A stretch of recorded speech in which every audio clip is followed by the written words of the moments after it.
Hello hi friends, ಎಲ್ಲರಿಗೂ ನಮಸ್ಕಾರ. Welcome back to my channel. ನಾನು ಸುಮ. ಇವತ್ತು ನಾನು ಸಿಂಪಲ್ ಆಗಿ ಟೇಸ್ಟಿಯಾಗಿರೋಂಥ ಬೇಕ್ರಿಯಲ್ಲಿ ಸಿಗೋವಂಥ ಒಂದು ಸ್ವೀಟ್ ರೆಸಿಪಿನ ತೊಗೊಂಬಂದಿದ್ದೀನಿ. ಅದೇನಪ್ಪ ಅಂದರೆ ಕೋಕೋನಟ್ ಬರ್ಫಿ ರೆಸಿಪಿ. ಇದನ್ನು ಹೇಗೆ ಮಾಡ್ಕೊಳ್ಳೋದು ಅಂತ ನೋಡೋಣ. ಅದಕ್ಕೆ ಮುಂಚೆ ನೀವು ನನ್ನ ಚಾನಲಲ್ಲಿ ಹೊಸದಾಗಿ ವಿಡಿಯೋ ನೋಡ್ತಾ ಇದ್ರೆ ಪ್ಲೀಸ್ ನನ್ನ ಚಾನಲನ್ನು ಸಬ್ಸ್ಕ್ರೈಬ್ ಮಾಡಿ, ವಿಡಿಯೋನ ಕೊನೆವರೆಗೂ ನೋಡಿ. ಗ್ಯಾಸ್ ಮೇಲೆ ನಾನಿಲ್ಲಿ ಒಂದು ಕಡಾಯಿ ಇಟ್ಕೊಂಡು 2 ಟೇಬಲ್ ಸ್ಪೂನ್ ಅಷ್ಟು ನಾನಿಲ್ಲಿ ತುಪ್ಪನ ಹಾಕೊಳ್ತಾ ಇದ್ದೀನಿ. ತುಪ್ಪ ಬಿಸಿ ಆದಮೇಲೆ ನಾನಿಲ್ಲಿ 1.5 ಕಪ್ಪಷ್ಟು ನಾನು ಡೆಸಿಕೇಟ್ ಕೋಕೋನಟ್ ಪೌಡರ್ನ ಇಲ್ಲಿ ಹಾಕೊಳ್ತಾ ಇದ್ದೀನಿ. ಮೀಡಿಯಮ್ ಟು ಲೋ ಫ್ಲೇಮಲ್ಲಿ ಇಟ್ಕೊಂಡು ಇದನ್ನು ನಾವು ಫ್ರೈ ಮಾಡ್ಕೋಬೇಕು. ಒಂದು 5 ನಿಮಿಷದವರೆಗೂ ಇದನ್ನು ಚೆನ್ನಾಗಿ ಫ್ರೈ ಮಾಡ್ಕೋಬೇಕಾಗುತ್ತೆ. ಡೆಸಿಕೇಟ್ ಕೋಕೋನಟ್ ಪೌಡರ್ದ ಒಂದು ಘಮ ಬರೋವರೆಗೂ ನಾವು ಇದನ್ನು ಚೆನ್ನಾಗಿ ಫ್ರೈ ಮಾಡ್ಕೋಬೇಕು. ಡೆಸಿಕೇಟ್ ಕೋಕೋನಟ್ ಪೌಡರ್ನ ಹೇಗೆ ಮಾಡ್ಕೊಳ್ಳೋದು ಅಂತ ನಾನು ಕೋಕೋನಟ್ ಲಾಡು ರೆಸಿಪಿಯಲ್ಲಿ ತೋರಿಸಿದ್ದೀನಿ. ಆ ವಿಡಿಯೋನ ನೀವು ಹೋಗಿ ನೋಡ್ಬೋದು. ಆಗ ನೀವೇ ಮನೆಯಲ್ಲೇ ಸಿಂಪಲ್ ಆಗಿ ಡೆಸಿಕೇಟ್ ಕೋಕೋನಟ್ ಪೌಡರ್ನ ರೆಡಿ ಮಾಡ್ಕೋಬೋದು. ಇವಾಗ ಇದು ಚೆನ್ನಾಗಿ ಫ್ರೈ ಆಗಿದೆ, ನೋಡ್ತಾ ಇರ್ಬೋದು. ಈಗ ನಾನು ಇದನ್ನೆಲ್ಲ ಸಪ್ರೇಟಾಗಿ ತೆಗೆದಿಡ್ತಾ ಇದ್ದೀನಿ. ಅದೇ ಕಡಾಯಿಗೆ ನಾನಿಲ್ಲಿ 1/2 ಲೀಟರ್ ಅಷ್ಟು ಹಾಲನ್ನು ಹಾಕೊಂಡಿದ್ದೀನಿ. 3/4 ಕಪ್ಪಷ್ಟು ನಾನು ಸಕ್ಕರೆನ ಯೂಸ್ ಮಾಡ್ತಾ ಇದ್ದೀನಿ. ಈಗ ಇದನ್ನು ಚೆನ್ನಾಗಿ ಮಿಕ್ಸ್ ಮಾಡಿಕೊಂಡು ಒಂದು 10 ನಿಮಿಷ ಇದನ್ನು ಕುದಿಯೋದಕ್ಕೆ ಬಿಡಬೇಕು. ಇವಾಗ 10 ನಿಮಿಷ ಆಗಿದೆ. ಈಗ ನಾನಿಲ್ಲಿ ಫ್ರೈ ಮಾಡಿ ಇಟ್ಕೊಂಡಿದ್ದಂಥ ಡೆಸಿಕೇಟ್ ಕೋಕೋನಟ್ ಪೌಡರ್ನ ಇಲ್ಲಿ ಹಾಕ್ಕೊಂಡು ಮಿಕ್ಸ್ ಮಾಡ್ಕೊಳ್ತಾ ಇದ್ದೀನಿ.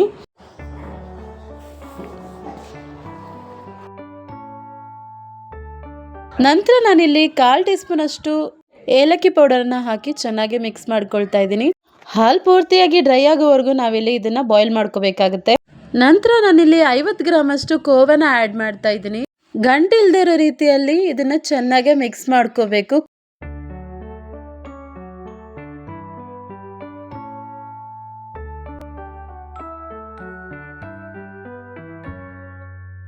ಈಗ ಒಂದು 10 ನಿಮಿಷ ಇದನ್ನು ಚೆನ್ನಾಗಿ ಬಾಯ್ಲ್ ಮಾಡ್ಕೋಬೇಕು.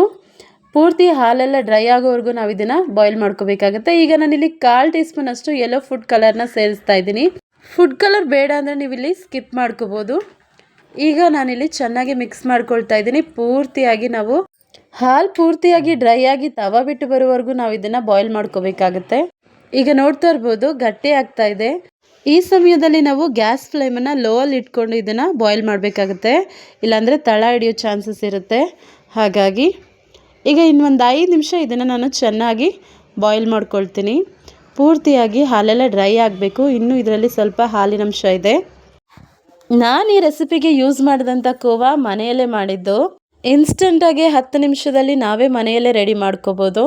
ಆ ರೆಸಿಪಿ ಬೇಕು ಅಂದರೆ ನೀವು ನನಗೆ ಕಮೆಂಟ್ ಮೂಲಕ ತಿಳಿಸಿ, ನಾನು ವಿಡಿಯೋ ಮಾಡಿ ಹಾಕ್ತೀನಿ. ಇವಾಗ ನೋಡ್ತಾ ಇರ್ಬೋದು ನೀವು, ಹಾಲೆಲ್ಲ ಪೂರ್ತಿಯಾಗಿ ಡ್ರೈ ಆಗಿದೆ, ತಳ ಬಿಟ್ಟು ಬರ್ತಾ ಇದೆ. ಇವಾಗ ಇದಿಷ್ಟಿದ್ರೆ ಸಾಕು. ಈಗ ನಾನು ಒಂದು ಪ್ಲೇಟಿಗೆ ತುಪ್ಪನ ಹಚ್ಕೊಳ್ತಾ ಇದ್ದೀನಿ. ನಿಮ್ಮ ಹತ್ರ ಬಟರ್ ಪೇಪರ್ ಇದ್ದರೆ ನೀವು ಅದನ್ನು ಕೂಡ ಯೂಸ್ ಮಾಡ್ಕೋಬೋದು.